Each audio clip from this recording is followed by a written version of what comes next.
उपोषण काही वेगवेगळ्या प्रश्नांच्या बाबत उपोषणाला या ठिकाणी सुरुवात झालेली होती। त्यामध्ये सर्वात महत्त्वाचा या तालुक्यातील जिव्हाळ्याचा प्रश्न कानूर पठार पुणेवाडी जातेगाव राळेगण सिद्धी आणि शेंजापूर उपसा सिंचन योजनेला मान्यता मिळाली पाहिजे या बाबतीतलं उपोषण होतं। आणि 8 दिवसानंतर संबंधित विभागाचे अधिकारी आणि वरिष्ठ अधिकाऱ्यांची चर्चा केल्यानंतर त्यांनी आज या ठिकाणी लेखी पत्र आपल्याला दिले की जे वळण बंधारे असो किंवा पाणी उपलब्धता झाल्यानंतर निश्चित या योजनेला प्राधान्यक्रम दिला जाईल असं त्या ठिकाणी त्यांनी लेखी पण दिलेलं आहे। निश्चित ज्यावेळेस पाणी स्टोरेज होईल आणि त्यावेळेस आपल्याला ह्या आंदोलनाचा फायदा होईल, उपोषणाचा फायदा होईल।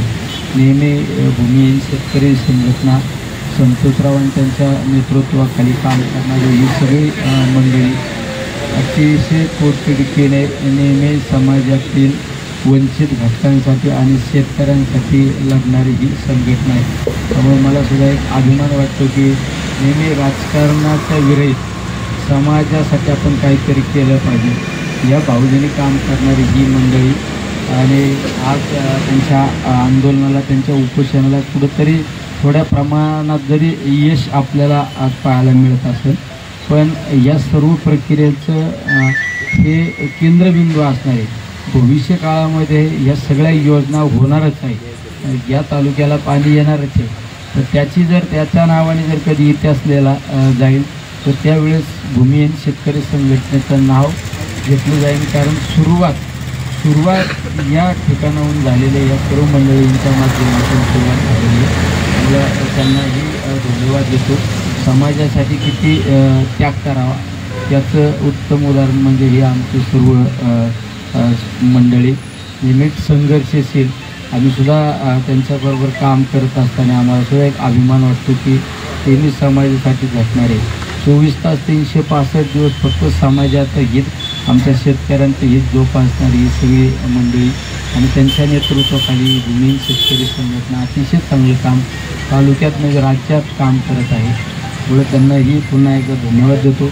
आमचे अधिकारी लोकांनी सुद्धा ठिकाणी आले आणि ज्या मागण्या होत्या त्या मागण्यांच्या बाबत वरिष्ठांशी चर्चा केली आणि त्या बाबतीत त्यांनी एक लेखी पत्रसुद्धा आपल्याला दिलेलं आहे। त्यांनाही धन्यवाद देतो। आणि आता हे उपोषण संपलं म्हणता येणार नाही पण स्थगित आहे, तात्पुरत्या स्वरूपात स्थगित आहे। म्हणजे ज्यावेळेस आपल्याला वाटेल की ह्या कागदावर कुठलीच प्रक्रिया होत नाही तर त्यावेळेस हे पुन्हा हे सगळे मंडळी परत समाजासाठी त्याग करणारे हे सगळे मंडळी पुन्हा एकदा रस्त्यावर येतील हे त्या ठिकाणी सांगतो। थांबतो। रामकृष्ण हरी।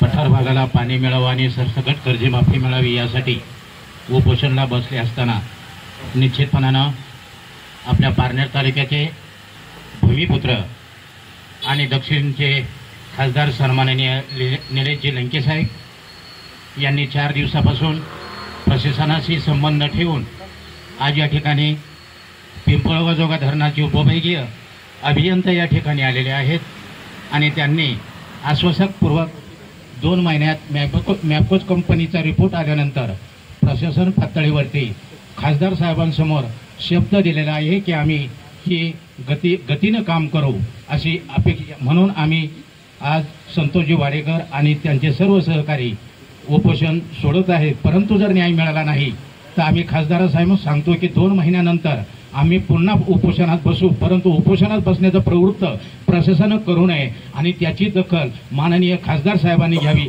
अशी विनंती करून पुन्हा एकदा भूमिपुत्रांचं अभिनंदन तालुक्याच्या वतीनं करूया। आणि या ठिकाणी उपोषण संपलं, खासदार साहेबांच्या हस्ते या ठिकाणी उपोषण संपलं असं जाहीर करतो। धन्यवाद। जय जवान जय किसान।